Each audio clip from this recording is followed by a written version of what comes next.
பண்டைய தமிழர்களின் கடல் வாணிபம் என்பது மிகவும் பழமை வாய்ந்தது. கடல் வழிகளை கண்டறிவதில் தமிழர்கள் தான் முன்னோடிகளாக இருந்துள்ளனர். தோணி ஆமைகளை பயன்படுத்தி ஆழ்கடலில் நிலப்பரப்புகளை கண்டறிவதிலும் நீரோட்டங்களை அறிவதிலும் தமிழர்கள் தான் உலகத்தின் அனைத்து நாடுகளுக்கும் முன்னோடியாக இருந்துள்ளனர். ஆமைகள் தங்கள் இனப்பெருக்க காலத்தில் குறிப்பிட்ட நிலத்திற்கே வழக்கமாக வரும். ஒருவேளை அந்த ஆமை அந்த குறிப்பிட்ட நிலத்திற்கே வரவில்லை என்றால் கடலில் மிகப்பெரிய மாறுதல் ஏற்பட்டுள்ளது என அர்த்தம். அவற்றில் உருவத்தில் பெரியதான தோணி ஆமைகள் எல்லா ஆண்டும் தன் இனப்பெருக்க காலத்தில் சென்ற ஆண்டு எந்த கடற்கரைக்கு சென்றதோ அங்கேதான் வரும். அந்த ஆமைகளை பின்தொடர்ந்து சென்று தமிழர்கள் புதிய நிலப்பரப்புகளை கண்டறிந்தனர். அதனுடன் தமிழன் கண்டறிந்த மற்றொரு முக்கியமான விஷயம் என்னவென்றால் கடலுக்குள் இருக்கும் நீரோட்டங்கள். இதை பயன்படுத்திய தமிழன் ஆழ்கடலில் மரக்கலன் செலுத்தும் தொழில்நுட்பத்தை கண்டறிந்தான். ஆழ்கடலில் நீரோட்டங்கள் இருக்கும் இடங்களில் ஆமைகள் தங்கள் கால்களை பயன்படுத்தி நீந்துவதில்லை என கண்டறிந்தான். அந்த நீரோட்டத்தின் வழியே ஆமைகள் நீந்தாமல் பயணிக்கின்றன என உலகிற்கு சொன்னவன் தமிழன். மரக்கலன்களை இயக்கும் பொழுது சில இடங்களில் துடுப்பு அளிக்க வேண்டியது இருக்கும். அந்த இடங்களில் காற்றின் போக்கிற்கு பாய்மரங்களை கட்டவிழ்த்து விட்டால் அதன் திசையில் மரக்கலன் செல்லும். சில இடங்களில் மென்மையாக துடுப்பு வளைத்தல் அல்லது பாய்மரங்களில் சிலதை உபயோகித்தால் போதும், மரக்கலன் தானாகவே நகரும். இந்த இடம்தான் நீரோட்டம் இருக்கும் பகுதி. இப்படி பல்வேறு நுணுக்கங்களை கண்டறிந்து பல்வேறு நாடுகளுடன் வணிகம் செய்தான் என்பது வரலாறு கூறும் உண்மை. பண்டைய தமிழர்களோடு அதிக அளவு வணிக தொடர்பு கொண்ட நாடுகள் சீனா, கிரேக்கம், அரபு மற்றும் ரோம் நகரங்களுடன் இருந்துள்ளது. தென்கிழக்கில் சீனாவிலிருந்தும் வடக்கில் சிந்து சமவெளியில் இருந்தும் மேற்கே மெசபடோமியா நாகரிகங்களில் இருந்தும் வணிக கப்பல்கள் தமிழக துறைமுகத்திற்கு வருவதும் போவதுமாக இருந்துள்ளன.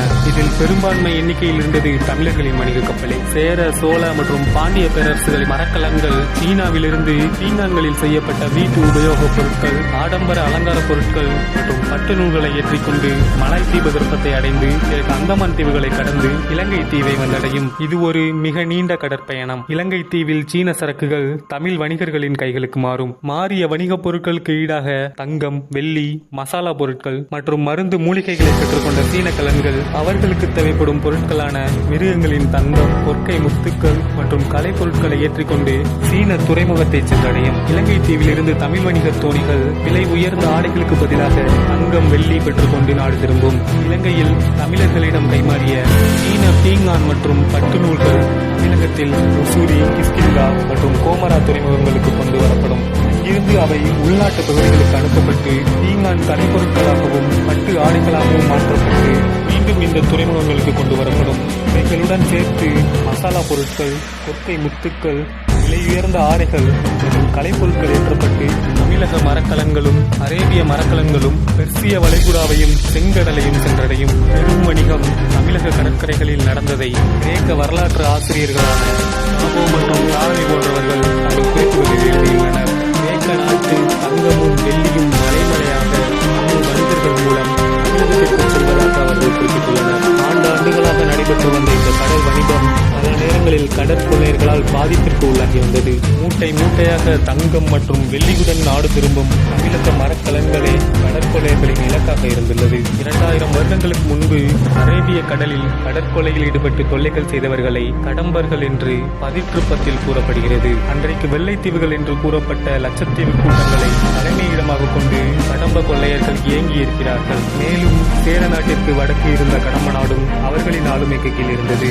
லட்சத்தீவுகளில் பதுங்கியிருக்கும் அவர்கள் மூட்டை மூட்டையாக தங்கம் மற்றும் வெள்ளியுடன் வரும் மரக்கலன்களை துரத்திச் சென்று தாக்கி தங்கம் மற்றும் வெள்ளி மூட்டைகளை தங்கள் தோணிகளுக்கு மாற்றிக்கொண்டு மனிதர்களின் மரக்கலன்களையும் நடுக்கடலில் மூழ்கடித்து விடுவதை வாடிக்கையாக கொண்டிருந்தனர். தமிழகத்திலிருந்து சரக்குகளை ஏற்றிச் செல்லும் அரேபிய கப்பல்களையும் வழிமறித்து தாக்கி அவைகளின் சரக்குகளை எடுத்துக்கொண்டு அவைகளையும் எரித்து மூழ்கடித்து விடுகிறார்கள். தங்கமும் வெள்ளியும் என கொள்ளையடித்த பொருட்களை கடம்ப நாட்டின் உள்ளூர் சந்தைகளிலும் அரேபிய துறைமுக சந்தைகளிலும் விற்று இருக்கிறார்கள். கொள்ளையடிக்கும் பொருட்களை விற்கும் சந்தை அரேபிய கடற்கரையில் அதிகம் இருந்துள்ளது. கடம்ப கடற்கொள்ளையர்களால் உருவாக்கப்பட்ட அந்த கருப்பு சந்தைக்கு நிறைய வரவேற்பு அந்த பகுதியில் இருந்துள்ளது. இந்த கருப்பு சந்தை அரேபிய துறைமுகங்களிலும் தென்னிந்திய துறைமுகங்களிலும் நிறைய உளவாளிகளை அவர்களுக்கு ஏற்படுத்தி கொடுத்தது. எந்த கப்பலில் என்ன வருகிறது, எவ்வளவு வருகிறது, எப்போது துறைமுகத்தை வந்தடையும், எப்போது துறைமுகத்தை விட்டு கிளம்பும் போன்ற மிக முக்கிய தகவல்களை உளவாளிகள் மூலமே அறிந்து கொண்டனர். கடம்பர்கள் அடிக்கும் கொள்ளையில் கணிசமான ஒரு பங்கு அவர்களுக்கு கொடுக்கப்பட்ட வாக்கின்படி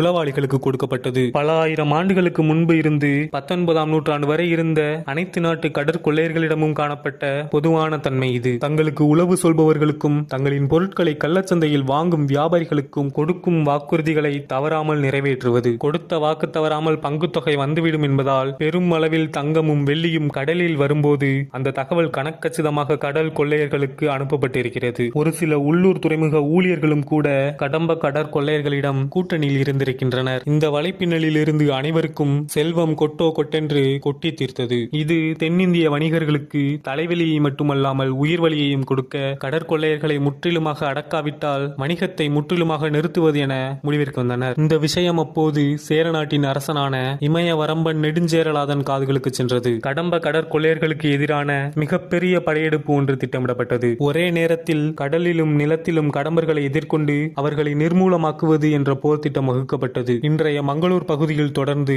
கடம்ப நாட்டை தாக்கிய இமயவரம்பன் பெருஞ்சேரலாதன் பெரும் வெற்றி கண்டான். கடம்பர்களின் கொடிமரத்தை வெட்டி எடுத்து அதில் முரசு செய்து கடம்பர்களின் கொள்ளைக்கு முற்றுப்புள்ளி வைத்தான் என்று சங்க இலக்கியம் விரிவாக கூறுகிறது. சோழர்களின் கடற்பகுதியான கிழக்கு பகுதியிலும் கடற்கொள்ளைகள் இருந்திருக்க வேண்டும். மலேசிய வளைகுடாவை மையமாக கொண்டு அவர்கள் ஏங்கி இருக்க வேண்டும். முற்கால சோழ அரசர்கள் அவர்களை அழித்து ஒழித்திருக்க வேண்டும். ஆனால் இது குறித்து எந்த விளக்கமும் இலக்கியத்தில் கூறப்படவில்லை. ஆனால் பிற்காலத்தில் ராஜேந்திர சோழன் தன் நாட்டின் வணிகர்களை தாக்கி கொள்ளையடித்ததை வழக்கமாக கொண்டிருந்த கடற்கொள்ளையர்களை முற்றிலுமாக துடைத்தெறிய தீர்மானித்தான். அதோடு மட்டுமல்லாமல் கடற்கொள்ளையர்களை வேரோடு கருவறுத்தான். இந்த சம்பவத்தை ராஜேந்திர சோழனின் மெய்கீர்த்தி மூலம் அறியலாம்.